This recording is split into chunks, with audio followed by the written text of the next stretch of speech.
අමාරුම දවස් තමයි ශක්තිමත්ම මිනිස්සු හදන්නේ. ජීවිතේ සමහර දවස් තියෙනවා කවුරුත් අපිව තේරුම් ගන්නේ නැති. අපි කොච්චර උත්සාහ කළත් කිසිම දෙයක් හරියන්නේ නැති. අපිට අපි ගැනම සැක හිතෙන. මට මේක කරන්න පුළුවන්ද? මගේ ජීවිතේ කවදා හරි හොඳ වෙයිද? කියලා අපි අපෙන්ම අහන දවස්. එහෙම දවස් ඔයාගේ ජීවිතේ තිබිලා ඇති. සමහර වෙලාවට හිතෙනවා මේතරම් ප්‍රශ්න මට විතරක් ඇයි කියලා. ඒත් මතක තියාගන්න. ඔයා අද මුණ දෙන අමාරුම දවස් ඔයාව බින්ද දාන්නම ආව දවස් නෙවෙයි. සමහර විට ඒ දවස් හෙට දවසේ ශක්තිමත් ඔයාව හදන්න ආව දවස් වෙන්න පුළුවන්.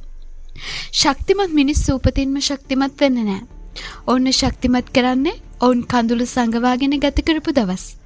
ඔවුන් ශක්තිමත් කරන්නේ ඔවුන් අඬ වේදනාවෙන් රිදි ගෙවපු දවස්. ඔවුන් ශක්තිමත් කරන්නේ කවුරුත් ළඟ නැතුව තනියම නැගිටපු දවස්. නැවතත් වැටිලා ආයෙම නැගිටින දවස්. ඒ නිසා අද ඔයා අමාරුවෙන් ඉන්න නම් ඔයාගේ ජීවිතේ හැම දෙයක්ම අවසానයි කියලා හිතන්න එපා. අද ඔයා අඬනවා ඇති, හිත රිදෙනවා ඇති. මුළු ලෝකෙම ඔයාට විරුද්ධයි වගේ දැනෙනවා ඇති. ඒක සාමාන්‍ය දෙයක්. ඔයා ශක්තිමත් කෙනෙක් කියලා අදහස් කරන්නේ ඔයාට කවදාවත් අඬන්න බෑ කියන එක නෙවෙයි. හොඳද?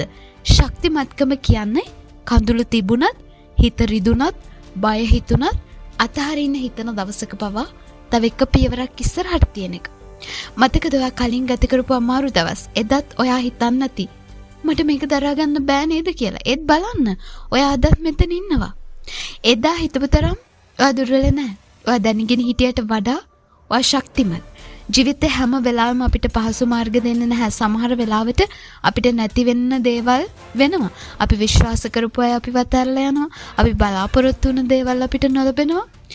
ඒ වෙලාවට අපි අහනවා ඇයි මට මේ හැමදේම වෙන්නේ? නමුත් කාලයක් ගියාම සමහර විට ඔයාම අපව හැරිලා බලයි. එදා ඒ දේ සිද්ධ නොවුණා නම් මම අද මෙච්චර ශක්තිමත් කෙනෙක් වෙන්නේ නැහැ කියලා. අන්න එදාට ඔයාට තේරෙයි. අද ඔයාට තියෙන වේදනාව හෙට ඔයාගේ කතාවේ ශක්තිමත්ම කොටස වෙන්න පුළුවන්. අද ඔයාට තියෙන සාර්ථකත්වය හෙට ඔයාගේ සාර්ථකත්වයට හේතු වෙන්න පුළුවන්. ඒ නිසා වැටෙන්න බය වෙන්න එපා. අඬන්න බය වෙන්න එපා. පරදින්න බය වෙන්නත් එපා. හැබැයි ඔයාම ඔයාව අතහරින්න එපා. ඔයාව අල්ලගෙන ඉන්න ඕනේ. අනිත් අය ඔයාව විශ්වාස නොකළත් කමක් නැහැ. මේ ලෝකේ කවුරුත් ඔයාට පුළුවන් කියලා නොකියුවත් කමක් නැහැ. එක කෙනෙක් හරි ඔයා ගැන විශ්වාස කරන්න ඕනේ කියලා හිතන්න එපා. ඔයාම තමයි ඔයාව විශ්වාස කරන කෙනා වෙන්න ඕනේ. ඔයාම තමයි ඔයාව ශක්තිමත් කරන කෙනා වෙන්න ඕනේ. ඔයාම තමයි ඔයාව ප්‍රශංසා කරන කෙනා වෙන්න ඕනේ.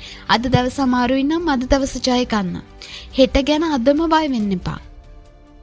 හෙට දවස ජය ගන්න ඕනේ නම් ඔයා අද ඒ අමාරු තත්පරවලට මුහුණ දෙන්න ඕනේ. අන්න එතකොට සමහර විට ඔයා හිතුවට වඩා හෙට දවස ගොඩක් ලේසි වෙනවා. මුළු ජීවිතේම එක දවසකින් වෙනස් කරන්න උත්සාහ කරන්න එපා.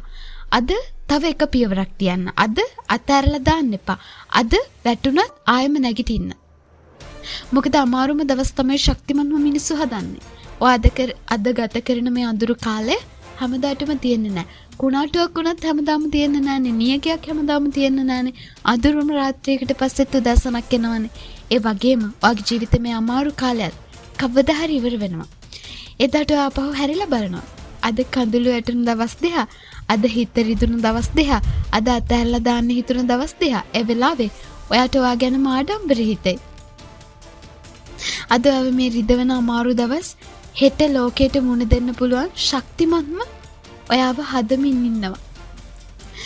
ඉතින් ඒ වෙලාවේ ඔයාට හිතේ මම අතෑරියේ නෑ, මම වැටුණා, මම ඇඬුවා, මම බය වුණා. ඒත් මම නැවත නැගිට්ටා නේද? ඒ නිසා නේද අද කොච්චර අමාරු දවස් ගෙවුණත් මම මෙතන ඉන්නේ කියලා. ඉතින් කොච්චර අමාරු වුණත් තව ටිකක් ඉවසන්න, කොච්චර පරදින්න වුණත් තව ටිකක් උත්සාහ කරන්න, කොච්චර නවතින්න වුණත්, කොච්චර තනි වෙන්න වුණත් ඔයාගේ හීනත් අරින්න එපා. මොකද මං ආයෙම කියනවා අද අපිට රිදවන මේ අමාරුම දවස් තමයි හෙට ලෝකයට මුහුණ දෙන්න පුළුවන් ශක්තිමත් ඔයාව හදමින් ඉන්නේ. ඒ නිසා ඔළුව උස්සන්න, කඳුළු පිහදා ගන්න, තව පියවරක් ඉස්සරහට යන්න. ඔයාගේ කතාව තවම ඉවර නැහැ. හොඳම කොටස තවම ලියවෙමින් තියෙනවා. මම දන්නවා ඔයාගේ ජීවිතේට හොඳම දවස ඉක්මනින්ම උදා වෙනවා. හොඳම විදිහට, හොඳම වෙලාවට. ඉතින් බලාපොරොත්තු වෙමින් ඉන්න. Good luck.